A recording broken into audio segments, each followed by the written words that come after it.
खैर आपको पता ही है दिल्ली में 20 लाख कुत्ते हैं और इनको शेल्टर भेजने की तैयारी चल रही है। I am not a philosopher because I am not rich but my opinion matter. Thumbnail title देख के आप समझ गए होंगे कि आज हम किस चीज के बारे में बातें करेंगे और ये बातें करना बहुत ज्यादा जरूरी है क्योंकि आने वाले टाइम पे इन सभी चीज़ों के ऊपर हमारे सुप्रीम कोर्ट और गवर्नमेंट की तरफ से फैसले आने वाले हैं। तो आपको भी इन चीज़ों के बारे में पता होना चाहिए और जो जायज़ है, जो लॉजिकली ठीक है, उनके बारे में आज हम बात करेंगे। तो चलो यार सीधा अपनी वीडियो के ऊपर चलते हैं। कलयुग के धृतराष्ट्र अपने दुर्योधन को बचाने के लिए ये भूल जाते हैं कि धर्म से चलना ही आज की जिंदगी का सार है। अब धर्म का जिक्र हुआ है तो पुराणों में कुत्तों को भैरव से जोड़ा गया है जो कि भगवान शिव का रूप है। इनको लॉयल्टी, प्रोटेक्शन, भगवान के मैसेंजर के रूप में भी देखा गया है। अब इसके पीछे बहुत सारी स्टोरीज हैं जो YouTube पे लोग लाइव रिकॉर्ड करते हैं और बताते हैं कि वे पहाड़ों में घूमने गए होते हैं। जब वे किसी रीजन से अकेले रहते हैं या रास्ता भटक जाते हैं तो उन्हें वहाँ एक कुत्ता जरूर मिलता है। सेम स्टोरी हमारी केदारनाथ, बद्रीनाथ ट्रैक पे होती है। अनगिनत ऐसी कहानियां हैं और हर एक ट्रैवलर आपके साथ शेयर कर सकता है।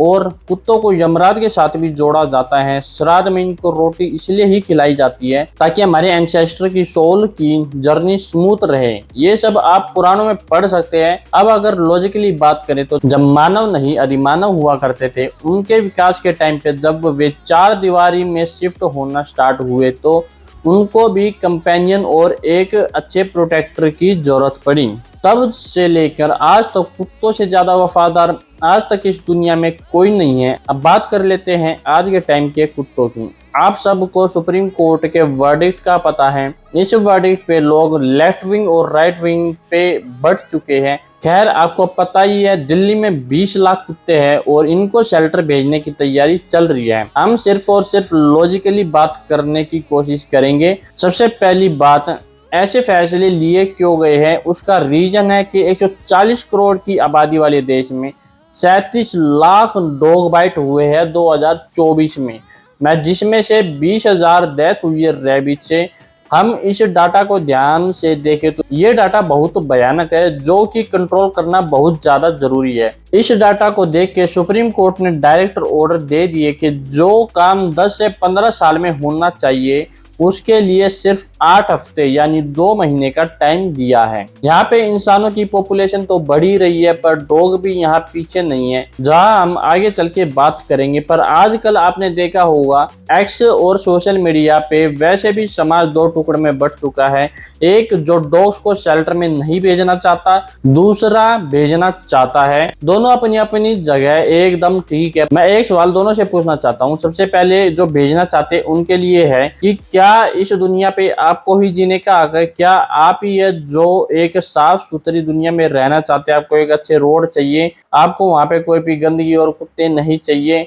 अगर आप ऐसे ही जागरूक है तो अपने अभी तक गुटखा खाने वाले पर कभी आवाज क्यों नहीं उठाई? क्योंकि हर साल इंडिया में तकरीबन 13,50,000 डेथ होती है। 2 लाख के आसपास रोड एक्सीडेंट में डेथ होती है इंडिया में। इनमें से कुछ तो खराब रोड या फिर रोंग साइड से आ रहे व्हीकल की वजह से होती है। क्या आप सिर्फ डॉग के लिए जागरूक होते हैं? दूसरा सवाल मेरा उनके लिए है जो इनको नहीं भेजना चाहते। आपने डॉग्स के लिए क्या किया खाना खिलाने के अलावा? क्या आपने कभी इनके स्टरलाइजेशन और वैक्सीनेशन के बारे में सोचा है? क्या आपने कभी सोशल मीडिया पे इनके लिए कुछ जागरूकता फैलाने की कोशिश करी है? क्या आपने कभी आपके आसपास के एग्रेसिव डॉगों को शांत करने के लिए कुछ किया है? और इन दोनों का जवाब होगा नहीं।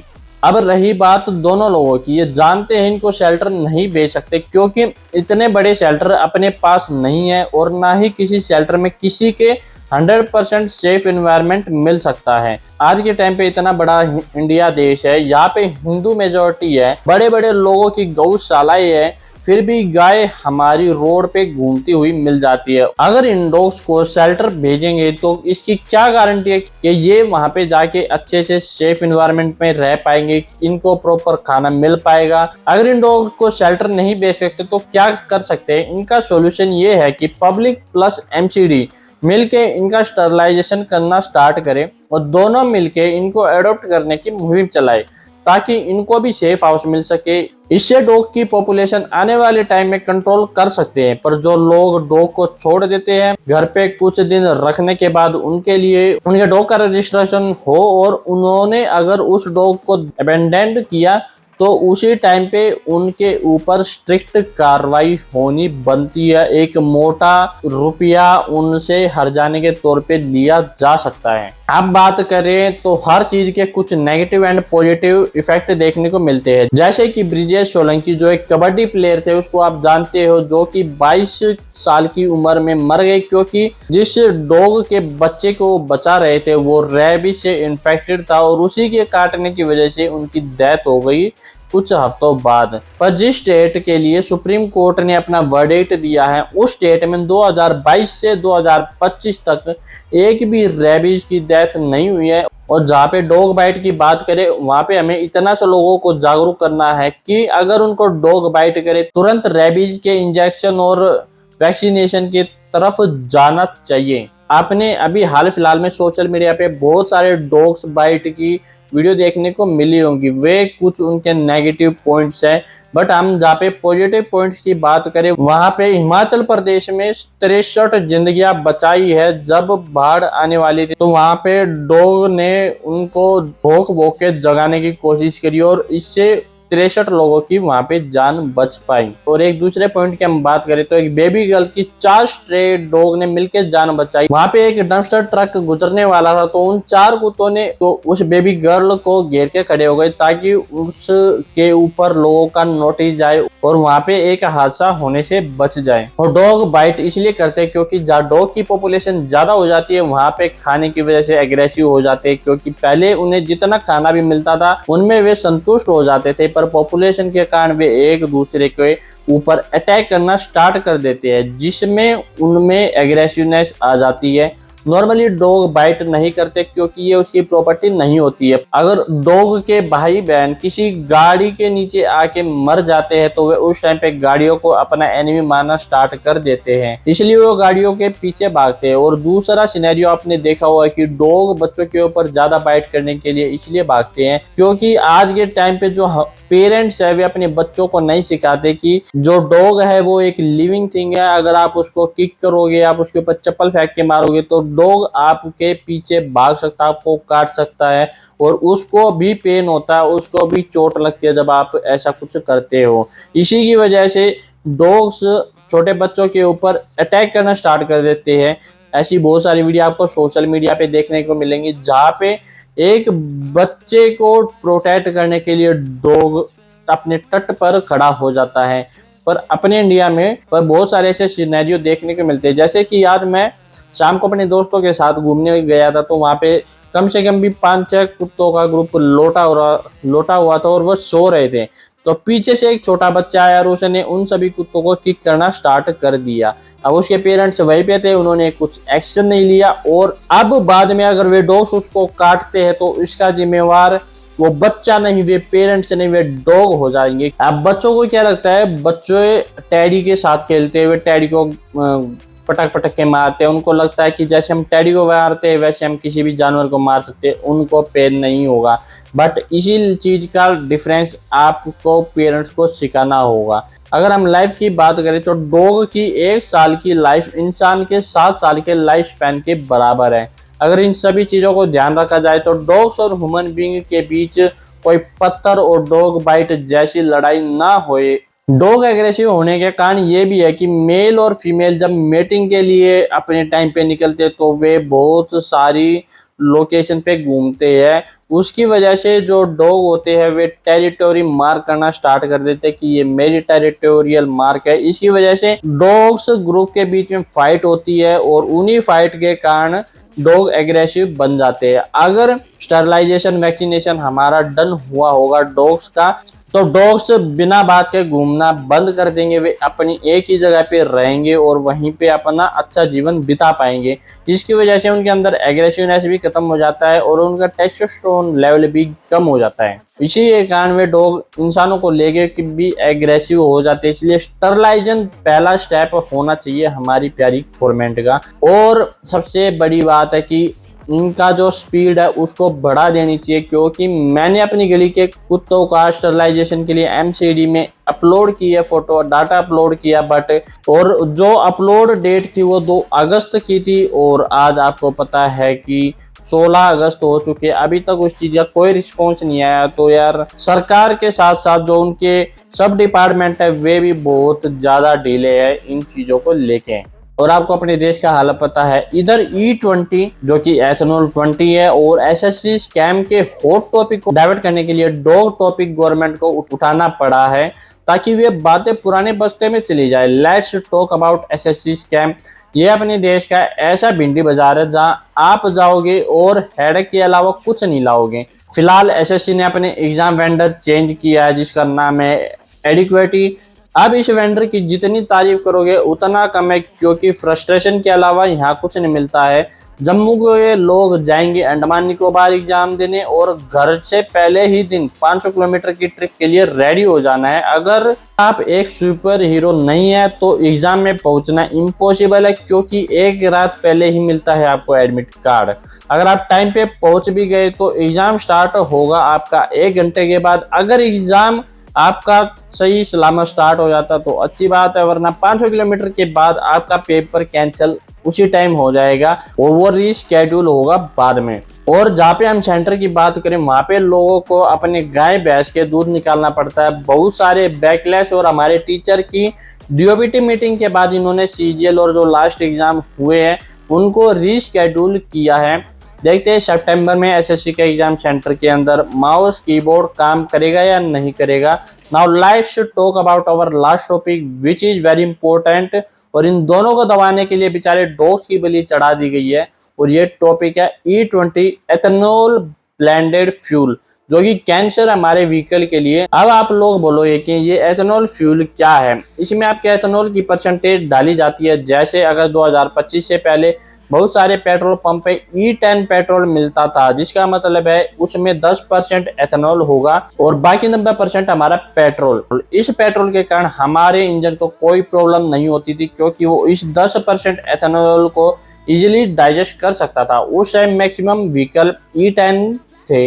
अब एकदम गवर्नमेंट उठी और उसने डायरेक्ट बिना पब्लिक को बताए सीधा एथेनॉल 20 पे शिफ्ट कर दिया गया, बिना आपको कोई ट्रांजिशन का टाइम दिए। अब इस E20 फ्यूल के फायदे सिर्फ गवर्नमेंट और उससे जुड़े लोगों को ज्यादा है और पब्लिक को बिल्कुल भी नहीं है, जिससे कि E20 non fuel compliance vehicle में अगर E20 फ्यूल डालेंगे तो आने वाले टाइम में fuel pipe, piston, spark plug में कोरिजन देखने को मिलेगा, जिससे आपके इंजन को सीज होने के लिए एक और पॉइंट मिलेगा। दूसरा, आपकी बाइक की एवरेज ड्रॉप होगी।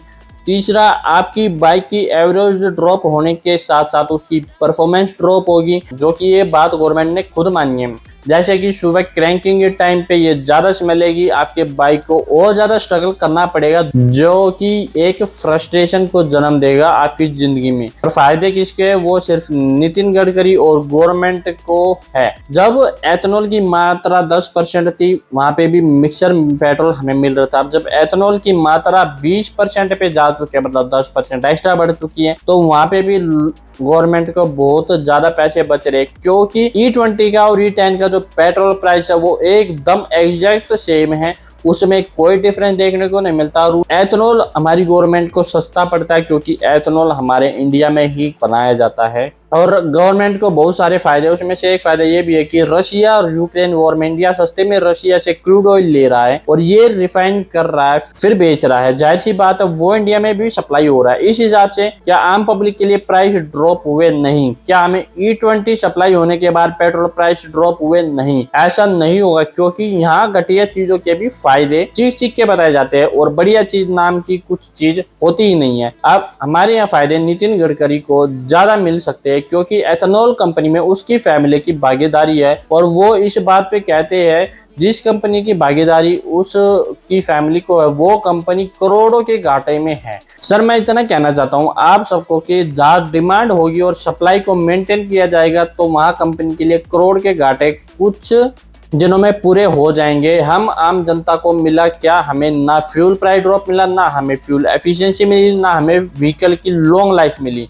ना में गारंटी और इंश्योरेंस क्लेम कर सकते हैं अगर हमारे व्हीकल को E20 फ्यूल से डैमेज हुआ है। इसके कुछ सॉल्यूशन है जो गवर्नमेंट कर सकती है, वो है कि वे दोनों टाइप के फ्यूल प्रोवाइड करे और उस पर लिखा हो और एजुकेट करे फ्यूल स्टेशन पे खड़े कर्मचारियों को कि कौन सा डालना चाहिए। E20 फ्यूल व्हीकल को फ्यूल एक्स्ट्रा सब्सिडी मिले ताकि लोग वहीं शिफ्ट होने की सोचे और ट्रांजिशन करना स्टार्ट कर दें।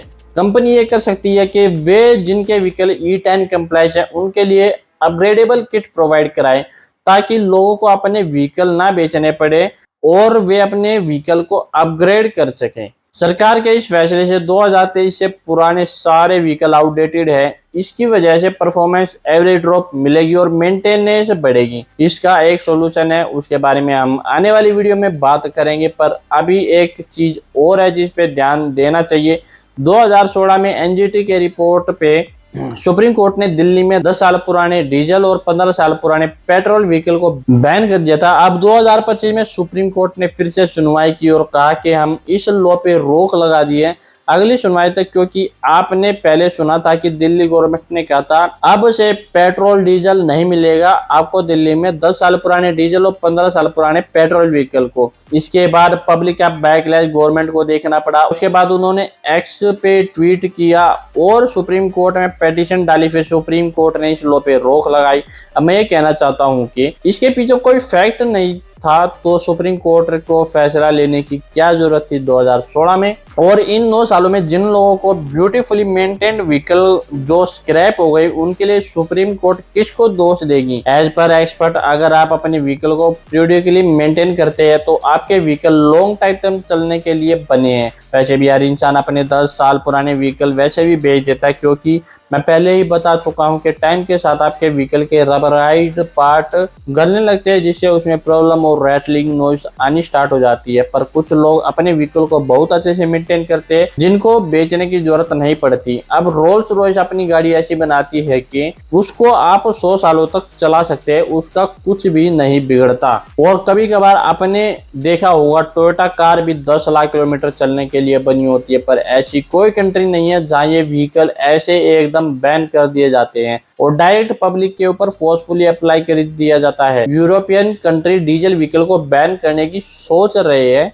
और वे सिर्फ सोच रहे हैं, प्लानिंग करेंगे, उसके हिसाब से वर्कआउट करेंगे। स्पेन में 2005 से पुरानी डीजल कार बैन हुई है जो कि 20 साल पुरानी है आज के टाइम के हिसाब से, और वे कैपेबल है ऐसा करने में क्योंकि रूल इंप्लीमेंट करने आते हैं। पर यहाँ क्या है, यहाँ है पब्लिक मूर्ख। इनको प्लेट में गाजर मूली डाल के दो और बोलो बस यही मिलेगा, यही खाना है। अब पब्लिक का क्या है, इधर ज्यादा पॉपुलेशन होने के कारण मूर्खों की पॉपुलेशन भी बहुत बड़ी है। जो समझदार होते हैं वे कोई एक्शन नहीं लेते हैं, बस मुख दर्शन बन के रहते हैं और बाकी मूर्ख इंसान को बस सपोर्ट करना आता है गवर्नमेंट को। चाहे गवर्नमेंट उसके मुंह पे गोबर क्यों ना लगा दे, उसको भी मास्टर स्ट्रोक बोल देंगे। ऐसे ही फार्म बिल आए थे, उस टाइम पे सपोर्टर बोले थे कि इससे किसानों की आमदनी बढ़ेगी। तो गवर्नमेंट को फार्मर का प्रोटेस्ट 1 साल तक देखना पड़ा। जब कानून वापस लेने पड़े तो सपोर्टर ने उसको मास्टर स्ट्रोक बता दिया था। क्या आपने कभी सोचा है कि 2016 के एनजीटी के कानून के रोक के बाद तुरंत गवर्नमेंट ने E20 फ्यूल की सप्लाई बिना बताए क्यों स्टार्ट कर दी? क्योंकि गवर्नमेंट को पता है कि हमें ये लो को हटवा के पुराने व्हीकल को चालू कर देंगे, उसके बाद उस फ्यूल से गाड़ियों के इंजन सीज होंगे, फिर वे इनडायरेक्ट तरीके से होंगे स्क्रैपी। गवर्नमेंट न्यू व्हीकल को फोर्स करने से बेहतर है आप री रजिस्ट्रेशन फीस ले और इनको लीगल बना दे ताकि लोगों के जो अपने व्हीकल से इमोशन है वे बचे रहे। बस मैं आप लोगों से यही कहना चाहता हूँ, अगर आपको यहाँ पे सर्वाइव करना है तो बस सीधा पैसे कमाने की सोचो। अदरवाइज यहाँ पे इस दुनिया में लोग एक दूसरे को कुचलने के लिए तैयार बैठे हैं, कभी भी आपके ऊपर पैर रखेंगे और कुचल के आगे निकल जाएंगे। चोरों से भरी हुई है दुनिया, चोरों की कमी नहीं है यहाँ पे। They are parasite, just survive if you can. अगर हम E20 के इस फ्यूल के बारे में बात करें तो उसके गवर्नमेंट क्या सोल्यूशन दे सकती है? इसका एक सीधा सोल्यूशन ये दे सकती है कि फ्यूल डिस्पेंसर अलग अलग डिवाइड कर दिया जाए। E10 का फ्यूल डिस्पेंसर अलग, E20 का फ्यूल डिस्पेंसर अलग, और E20 फ्यूल के ऊपर उनको थोड़ी बहुत सब्सिडी दे देनी चाहिए ताकि लोग उस पर शिफ्ट हो पाए, ताकि लोग व्हीकल खरीदे तो E20 कंप्लाइंस खरीदे और E10 के व्हीकल जिनके पास भी है वे व्हीकल ऐसे ही चलाते रहे, उनकी लाइफ ऐसे ही बढ़ती रहे। और आप पता नहीं सुप्रीम कोर्ट इन चीजों के ऊपर क्या फैसला लेती है। Let's see. अगर कुछ बढ़िया फैसला आता है तो हम किसी वीडियो में इंडल्ज कर देंगे और आपको बता देंगे कि ये कुछ फैसला है और हमारे हित में है या नहीं है। चलो यार, आज की बात यहीं पे समाप्त करते हैं। ऐसी वीडियो मैं बना नहीं चाहता, पर पब्लिक की अवेयरनेस के लिए बनाना पड़ता है। चलो अब आपसे लेते हैं विदा। You know the drill, like and share the video, subscribe the YouTube channel. मिलते हैं आपको एक बढ़िया वीडियो में, तब तक के लिए बाय बाय। और हमारी बाइक की वीडियो अब से स्टार्ट हो जाएगी।